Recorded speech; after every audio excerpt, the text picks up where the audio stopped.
all of us are doing great. My name is Ernest, and this is Ernest Sciences and Mathematics TV channel.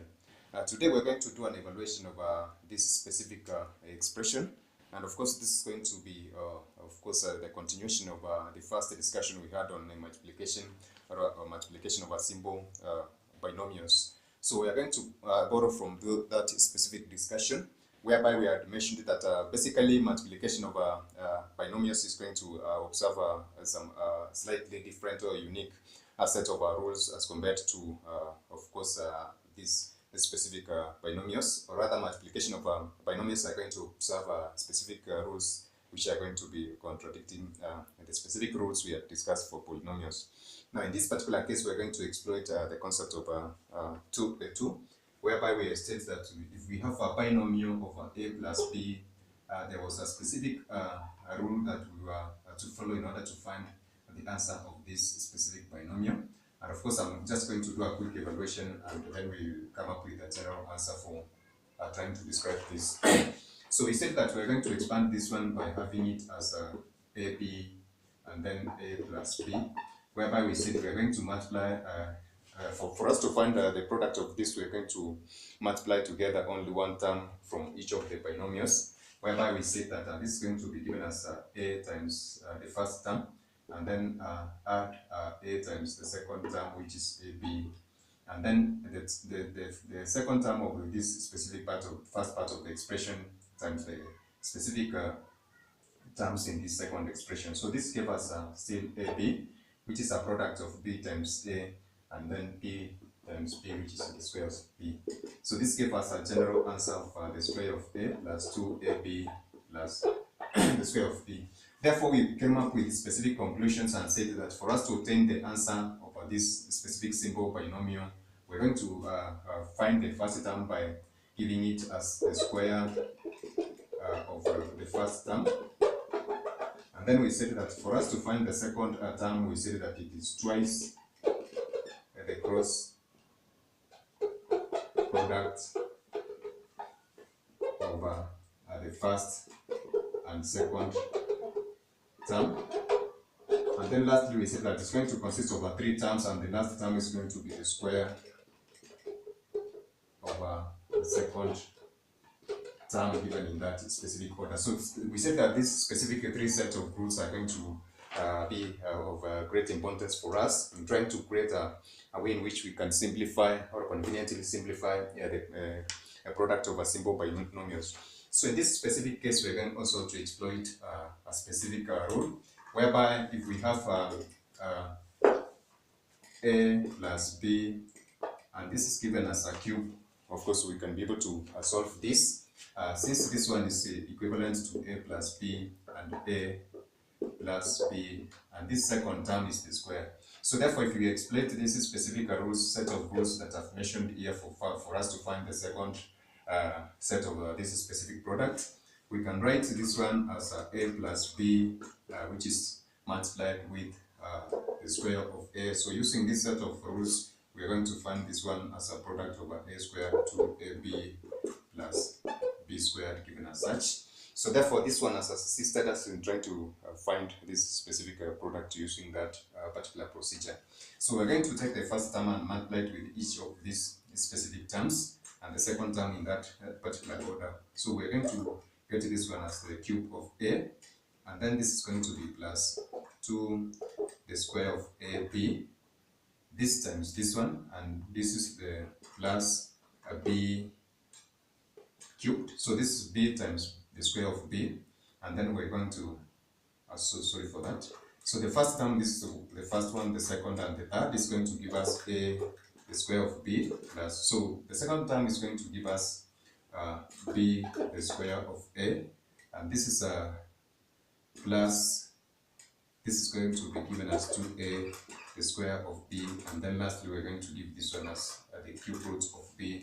I hope this we have followed the sequence of these specific terms. So after this one, we're going to look at the various terms which are going to be expressed as similar. So if you look at the second specific term, is going to be a like term with that one, and of course this a b squared is going to be given as this one b squared.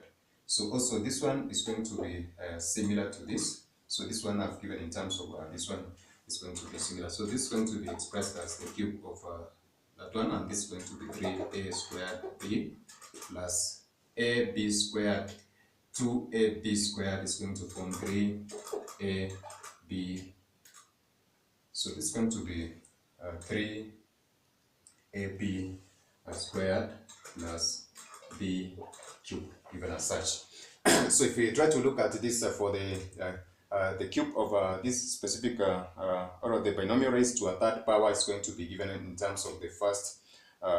This is going to be the first term, of course, the cube of the first term given as such, and then of course we're going to see that we're going to have 3 times the second term, which is b, and then we're going to have the square of the first term given as a squared, and then we're going to have plus 3 times the first term, which is going to be given as a, and then times the square of the second term, which is the square of b, and then plus the cube of the second term respectively.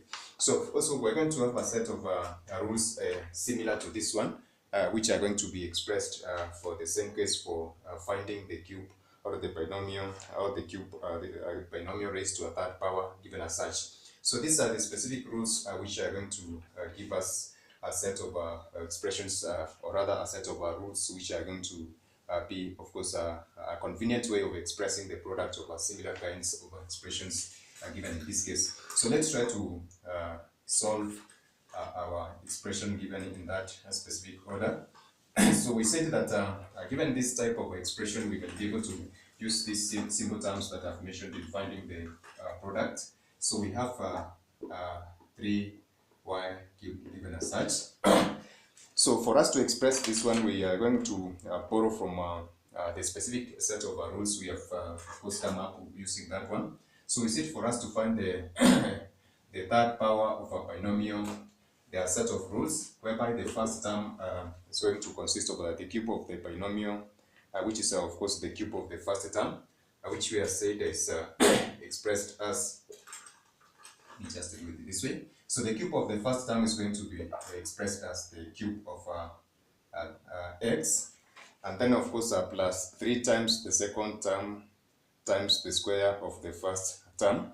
So in this case, we're going to see that plus 3 times 3 times the second term. The second term is negative 3y. So we're going to have 3 times the second term times the square of the first term. So in this case, we're going to have times the square of the first term.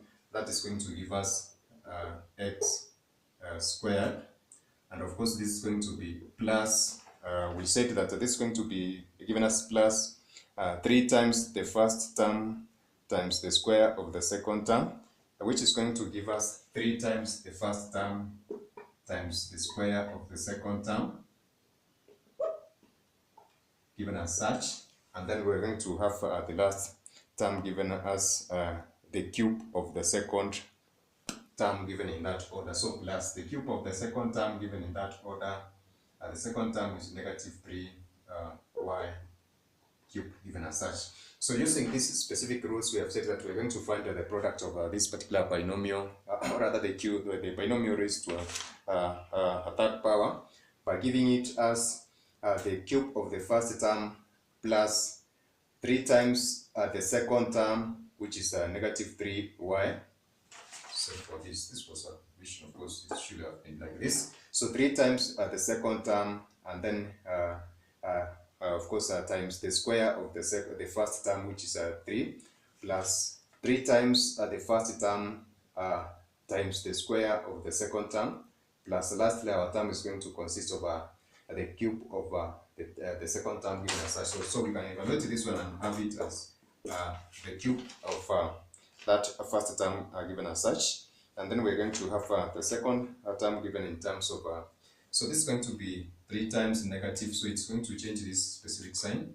So 3 times 3 is going to give us 9, the square of x, and then we're going to have y given as such, and then plus, so this is going to be the square of a negative sign, so this is going to be plus The square of 3 is going to be 9. So this is 27 y squared x. And then we're going to have this last term given us the cube of negative 3 is 27 y cubed given as such. So we have used the simple steps and the terms we borrowed from this specific expression in order to find the binomial raised to a third power given as such.